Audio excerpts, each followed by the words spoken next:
तो कृषि कानून के खिलाफ आंदोलन कर रहे किसानों ने बुराड़ी ग्राउंड में खेती की शुरुआत कर दी है। करीब 1 महीने से बुराड़ी ग्राउंड पर अमृतसर से आए किसानों ने प्याज, बैगन, लहसुन जैसी सब्जियों की गाड़ी लगाई है और किसानों ने कहा है कि अगर आंदोलन और लंबा चला तो पूरे ग्राउंड में खेती करेंगे। दिल्ली और एनसीआर में पिछले 1 महीने से ज़्यादा समय से किसान आंदोलन कर रहे हैं। बुराड़ी ग्राउंड पर भी करीब महीना बीत चुका है जब किसान यहाँ पहुँचे थे। हालांकि यहाँ पर किसानों की तादाद ज़्यादा नहीं है, लेकिन जितने भी लोग हैं उन्होंने यहाँ पर एक नई शुरुआत की है। खेती इनका काम है, तो यहाँ बुराड़ी ग्राउंड की बंजर ज़मीन पर भी इन्होंने खेती शुरू की है। देखिए यहाँ पर ये प्याज, लहसुन, बैगन और अलग अलग तरह की जो सब्जियां हैं, टमाटर, उन सब के छोटे छोटे पौधे लगाए गए हैं। गेंदा भी लगाया गया है। हमारे साथ जसकरण सिंह जी हैं जो कि अमृतसर में किसान यूनियन के अध्यक्ष हैं। जसकरण जी, कैसे ये आइडिया है कि यहीं खेती शुरू कर दो? सब तो पहला टोटल न्यूज़ उसकी सभी जो टीम का मैं धन्यवाद करता हूँ, जो लगातार किसानों का जो प्रॉब्लम है, असली प्रॉब्लम, अच्छी प्रॉब्लम पूरी वर्ल्ड में पहुँचा रहे हो। यहीं आपने बोला भी यहीं कम किसान हैं, कम नहीं है, यहीं असल किसान यहीं हैं। कैसे? सबसे पहले 26 और 27 को हमने कहा जंतर मंतर और रामलीला ग्राउंड में जाएंगे। हमने सबसे पहले जो 27-26 को नाका तोड़ा और सोनीपत के एसएसपी जो भारतीय रोड़ा कहती थी हम नौकरी छोड़ देंगे, जो सोनीपत बैरिकेड तोड़ दें, वहाँ वहीं 6-6 फुट खाई थी और बैरिकेड थे। हमने गोले अथरू के और हमारे उन्होंने लाठी भी लगाई और उन्होंने क्या किया, उन्होंने बैरिकेड डाल दिए, उन्होंने कंटेनर डाल दिए, तोड़कर यहीं बेचे हूँ। खेती का हम खेती हैं। बाबा नानक ने बोला है उत्तम खेती मध्यम व्यापार नखद चाकरी। हमारी बानी में गुरबानी में कहता है किरसानी किरसान करे लोचा जियो लाए हल जोता उद्यम करे मेरा पुत तीखाए। असी ये संदेश दिता पूरे वर्ल्ड।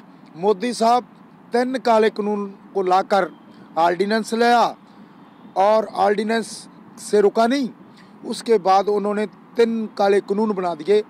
राष्ट्रपति को भी ऐसे मोर बना दी और आंदोलन चला। सबसे मैंने पहले 27 अगस्त को कैप्टन अमरिंदर सिंह का 1 दिन का विधानसभा का सेशन था।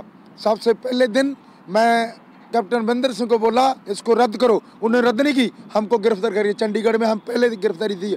सबसे पहले गिरफ्तारी हमने अमान सिंह मान, जसकरण सिंह कान सिंगाला और शेखों साहब 3 आदमियों ने गिरफ्तारी दी। और मोदी तो किसानी को ख़त्म करना चाहता है। हम मोदी को बताना चाहते हैं मोदी साहब किसान को ख़त्म नहीं कर सकता, ना इनके बच्चे को ख़त्म कर सकता है, ना इनकी किसानी के कित्ते को ख़त्म करता है। इसीलिए हमने यहीं फूल भी लगाए हैं, बैंगन की पनीरी लाई है, हमने टमाटर लाया है और टमाटर के बाद वहीं अपने पालक भी है और अपने फूल भी लगाए हैं, टमाटर भी लगाए हैं, प्याज भी लगाया। आज प्याज 180 जब किसान के घर में होता है 3 से 5 रुपये बिकता है।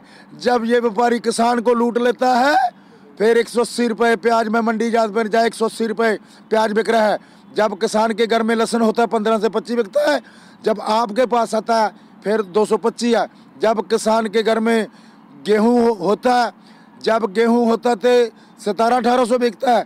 जब पार्ले के पास बिस्कुट वाले के पास चला जाता है, एक 50 ग्राम का बिस्कुट 5 रुपए का, 100 ग्राम बिस्कुट 10 रुपए का, कैन के पास 10,000 पर क्विंटल बिकता है। हम एक चीज मैं पूछ रहा हूँ कि आप लोगों ने कैसे सोचा कि यहाँ प्याज या यही चीजें लगनी चाहिए? क्या मिट्टी आपको लगी ठीक है यहाँ की? हाँ, मिट्टी तो अच्छी है। जहाँ किसान चला जाता है, जेकर किसान बंजर जमीनों को उखाड़ के सोना गा सकता है, जो कल्लवरी जमीनों को जो किसान ऐसा कर सकता है, ये मिट्टी तो जब किसान का पैर पै जाए वो जमीन अपने आप। कुछ लगा कि ये बंजर टाइप है जगह? बंजर तो है ही, बंजर ही है। वहाँ कलर भी था। दिल्ली सरकार को क्या चाहिए, यहीं था एग्रीकल्चर का एक फार्म बनाना चाहिए था, यहाँ अच्छे अच्छे बीज बने, अच्छे अच्छे साइंसदान बने। इसको तो बंजर बना दिया। बाप हमारे दादाजी जब खेती करते थे तो हम भी तो खेती करेंगे, हम जहाँ पे भी जाएंगे खेती करेंगे। अभी तक तो मोदी को मैं ये बताना चाहती हूँ कि अभी तक तो हमारे पिताजी डटे हुए हैं अगर यूथ आगे और आ गया, इनके साथ हम भी मिल गए, तो मोदी को तो सारा कुछ करना पड़ेगा। कहाँ हम छोटे छोटे बच्चे लेके यहाँ पे बैठे हैं, तो उनको ये सोचना चाहिए, खुद के तो बच्चे नहीं हैं, खुद के बच्चे नहीं हैं, हमारे बच्चे ठंड में ऐसे बैठे हैं, तो उसको शर्म की बात है उसके लिए। उसको सोचना चाहिए कुछ कि सारे किसान, सारी दुनिया को, वो कह रहा था अच्छे दिन आएंगे, उसके ये अच्छे दिन है कि ये लोग जो है पॉलिटिकली, राजनीतिक लोग जो इनको भटका रहे हैं, हम तो अच्छा करना चाह रहे हैं। अच्छा, किसानों को वो पॉलिटिक्स बता रहा है। अब हम कोई किसान, हम कोई आपको अतवादी लगते हैं? किसान तो भले आदमी हैं, उनको लोग बहका रहे हैं। नहीं, हम अपनी मर्जी से बैठे हैं, हमें कौन बहकाएगा। अच्छा, वो दुनिया को खराब कर रहा है, वो बहकावा नहीं है। वो दुनिया को क्या चलाएगा, वो क्या चाय बनाने वाला, वो क्या राज करेगा। वो है किसानों को जो खेती आराम से करते हैं, पीसफुली रहते हैं, उनको तो अतवादी बता रहा है।